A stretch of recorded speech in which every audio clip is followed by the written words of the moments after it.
Hey everyone, it is Jennifer in the 5D Collective. I am doing this 5D tea with me on the fly. I am traveling and I am currently sitting in what in essence is bumper to bumper traffic due to some accidents because of a snowstorm. So the landscape is ever changing today, but on my way out of town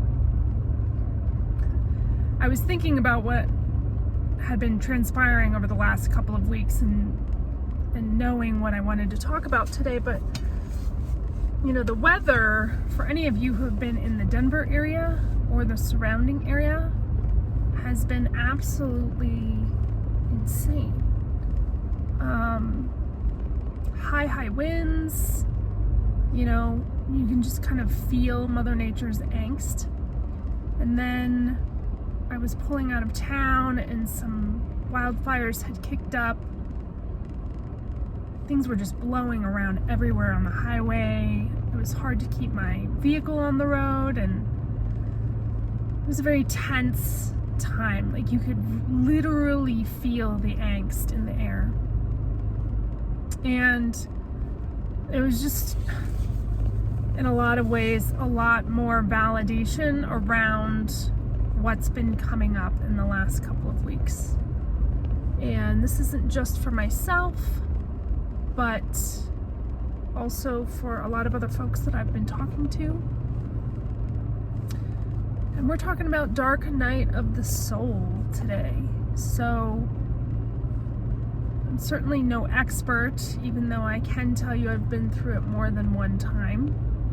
Some people will argue that's not possible. I can certainly tell you it's happened to me more than one time.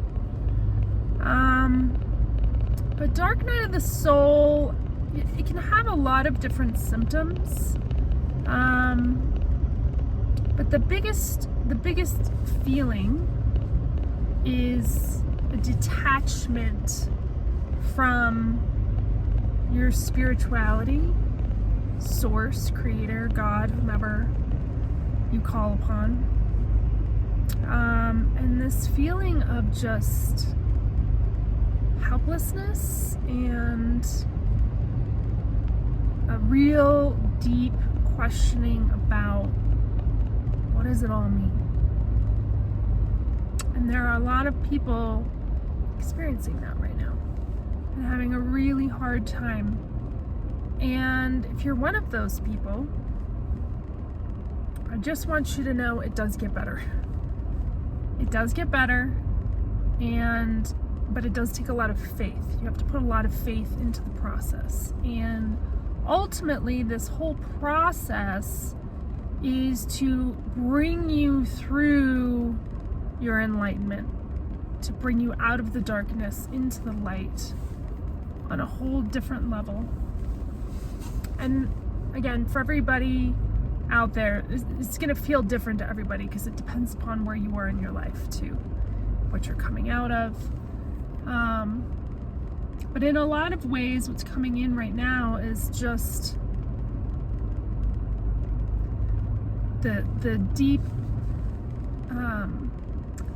level of almost, it can often be described as depression, even though it isn't clinical depression, but it can feel like that deep within the body, like you just have this cavernous hole that can't be filled up. And what's interesting about that is, in a lot of ways, it's literally like you are the phoenix rising from the fire. You have to experience the fire and the pain of the fire and the transformation and the transformative effects of the fire before you can actually rise out of it. And I've referred to myself as a phoenix rising from the ashes several times over the course of my life, but I have to tell you, this last round has been really intense. for myself as well. And I just want you to lean into your tools. So practicing your mindfulness, whatever that may be for you, meditation, prayer. For some of you, those may be one and the same. Breathwork, and really finding a holding space for yourself, basically, and finding the capacity to surrender. And I had a friend actually say to me this week, I've stopped using the word surrender, and I've started using the word acceptance, and that really hit me, because I find it really difficult to surrender. It's hard for me to do based on my constitution, based on my history, based on my personal history of traumas, which we all have, and surrendering is hard. So I took her note, and I really, really sat and thought about acceptance over the last couple of days, and I have to tell you, it's been pretty transformative. So if you can sit in your dark night of the soul, accept what's happening to you, knowing that there is light on the other side of this, knowing that if you stick with it, all will be okay, and you will come out the other end a better person, a better spiritual being as well from all of it. And being gracious with yourself, really leaning into your self-care, allowing and giving yourself the time. Your body is probably feeling quite lethargic. I know I have been feeling that way over the last several weeks, actually. And honor that. If you need to sleep more, sleep more. But when you have the energy to be up and moving around, try and get your body to move if you can. Even if it's just gentle yoga, maybe a couple of postures. Again, being gentle with yourself, taking subtle movement, that's fine as well. So I just wanted to acknowledge that I know a lot of folks out there are going through this. I read a really incredible article and actually sent it to a friend of mine, which is a very thorough description of not only what the dark night of the soul is, but the symptoms and how to sit with it. So I will put a link to that article wherever links go, depending upon what platform you're on as you watch this. And I guess I just wanted to offer up words of encouragement, words of support, and the biggest thing of all is just for you to know that you're not alone in it. There are a lot of people going through it right now, and no one ever said spiritual awakening was easy. And I think one of the biggest things, and I know when I've had conversations with students about this, is that oftentimes students think that we as mindfulness practitioners or whatever, yoga instructors, energy healers, all of the realms of our modalities, oftentimes our students or our clients, or in some cases for folks, patients, think we have it all figured out. And that's just not always the case.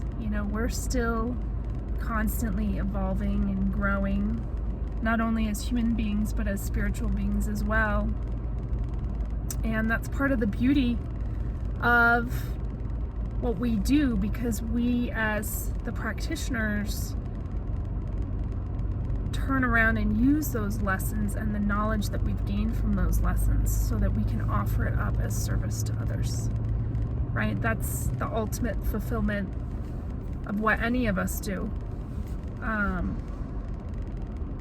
especially for those who do it really, really well. So again, I just wanted to offer words of encouragement, support, and if you need anything, to always feel free to reach out to your loved ones. Never feel like your issues are too big or too burdensome for anybody else to sit and listen to, or to help you take on, or to help you navigate, or to get you help, the help that you need. So, part of the dark night of the soul too is a death of the ego on a lot of levels. And it's interesting because I'm actually doing a series on shadow work for those of you who haven't seen previous posts.